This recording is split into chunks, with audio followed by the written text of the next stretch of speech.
Well, it may surprise you to know that not everyone wants lots of money and fame, and because to some people it's a nightmare. That's horrible. They don't want it. They'd rather have just a simple life, and well, they want to work. Most people do, but some people they're in cuckoo land. They think, oh, I'm going to do nothing, and they're going to pay me £1 billion a second. What you'll find is they won't. Well, people did for a while. It was called TV and films and fame and that, but most people find that these people are irritating, and that's why they can't work, or they're just lazy, or it's the other extreme. You know, they just expect money for nothing. You don't get it. Well, I was brought up by somebody born in 1896, and what was I told? I want doesn't get, you got to work for it, because she'd seen it all before. I mean, my nana, she wasn't daft. Yeah, she probably could have been a. Well, now she probably could have been a key social worker, or in charge of social services, or a flipping psychiatrist, or a consultant, or anything like that. But in 1896, women didn't work.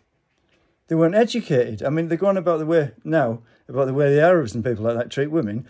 The only difference here was we didn't make them wear burqas.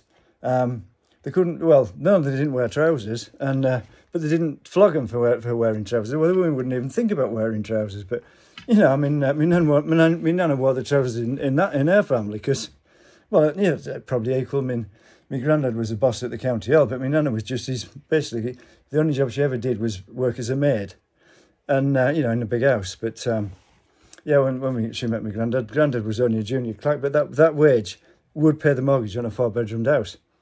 It wouldn't now, but it would then. And well, that was it. Nana was happy just to do the washing and stuff like that. Where did they go on holiday? Scarborough. Everybody did it. Was the in thing to do. Yeah, and there wasn't a train service there. They had to catch a bus so far, and then go the rest of the way on the train. I think they went to Teesside from Yorkshire and then back to Scarborough. I think that was the route. But yeah, I mean, I might be old-fashioned, but you know, I mean, I suppose in those days, the working class didn't mix with the middle class, and the middle class didn't mix with the upper class. But when Japan started to take over, and they did, when they started producing stuff, well, they always had done, but they just suddenly started doing well because their system worked better than ours. And well, I mean, I hate to say it, people won't like it, but in this country there was far too much union power. Yeah, they didn't like it when Maggie banned them and all that, but she had to, because I mean there was. Was it the grave diggers or somebody like that was on strike? There was bodies piling up in the morgue. There was nowhere to put them because all the freezers were full. There was rubbish piling up in the streets because the dustbin men or somebody connected to the dustbin men were on strike. It was terrible in places like Liverpool and that. I wasn't there, but it was on the news every night. Oh, is the usual rubbish piling up and all that, and bodies piling up and that. It was terrible because basically a lot of the time. What I found, when I was unemployed, long-term unemployment, if you normally work, is terrible for you, like lockdown. That's the thing. You get out of the habit. And if you're not really keen, you will get out of the habit easy. And some of them, well, I hate to say it, but my mum was born in 23, and she said the kids born after World War II were spoiled. It wasn't that they were spoiled. Everybody was so pleased that the war was over, and they had things that they didn't have before during the war, like, ordinary food and stuff like that. There was no rationing, and they just bought the kids loads of presents because they were happy. It wasn't that they were spoiled. I suppose really it was the parents' fault, but you can't blame them for being happy, can you? And it just made them generous and that. I mean, people probably think I'm a miser, but I mean, my dad, well, it's not his fault. I don't know the real story, but his mother got drunk. We don't know why. Well, the way Dad saw it was she was date raped, and whoever his father was, it was horrible. He didn't have much time for men after that. Well, never did. Because Dad had a rough time. I mean, he was born in 27, I think it was, yeah. And there was no social services, there was no social workers. I mean, there was 8 of them in a house the size of this. This one's deemed fit for 2. It was probably smaller than this, and they only had my dad's. That was my dad's mother.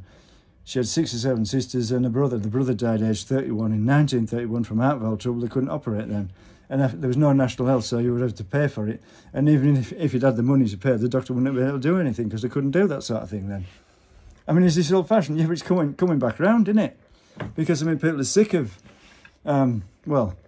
so-called celebrities and that behaving like 2-year-olds and behaving like spoilt brats and taking drugs and all that and leading the kids astray because kids watch like that, they see that, think, oh, I'll do that, they do that. And it's just bad news for everybody.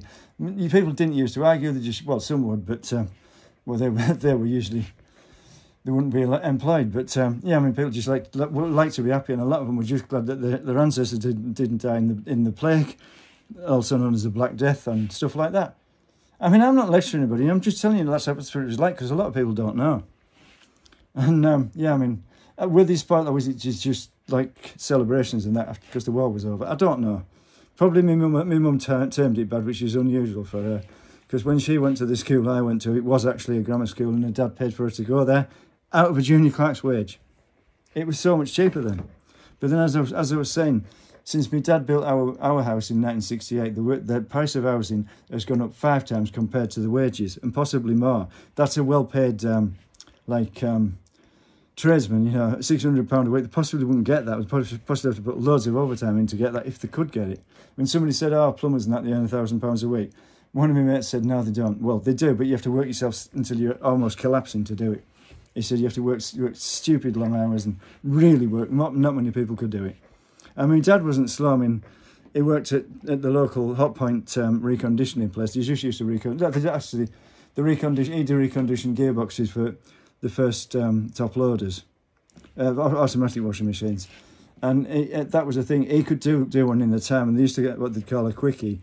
He said that the top seal had gone on the gearbox, and they'd all scrap over them, because literally all they had to do was lever the seal out and tap a new one in, and that was it. It was reconditioned. They didn't have to strip the thing and take all the gears out and check them, because they knew it was a new one and it had failed.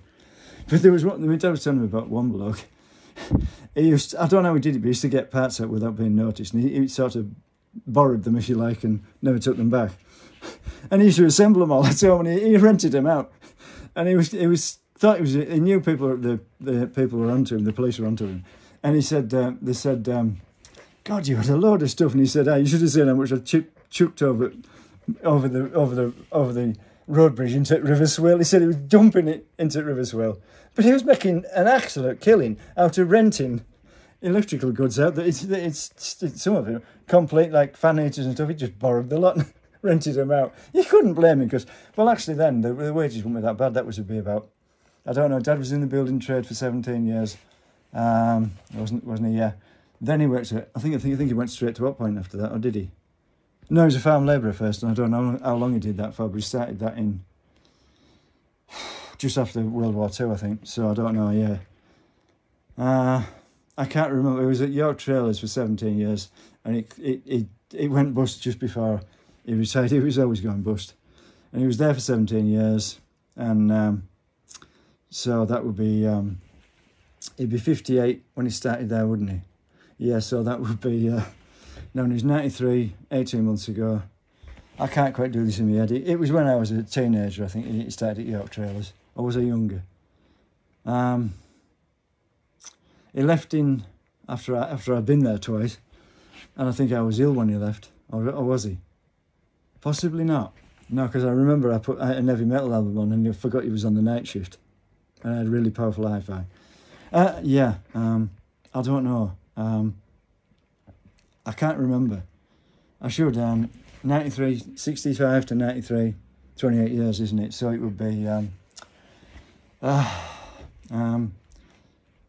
40 years ago, wouldn't it? Yeah, it would be 73 when he left Hot Point and started at York Trailers. Yeah. And it was different then. You could earn a decent living, without a special career or anything, and everybody could afford a house. It's not like that now. You just got to adapt to it. And sorry if this has gone on. Well, it's for the benefit of people who don't understand. And I think it was my dad used to say, it was gazumping, and that people would just pay more and more for, make bigger and bigger offers for houses, and the estate agents would encourage it and sort of. Promote it and stuff, and it's like Dad used to say, I would like to know where all that money went. Who knows? Well, it'd be bonuses for staff and that, but it's gone somewhere, won't it?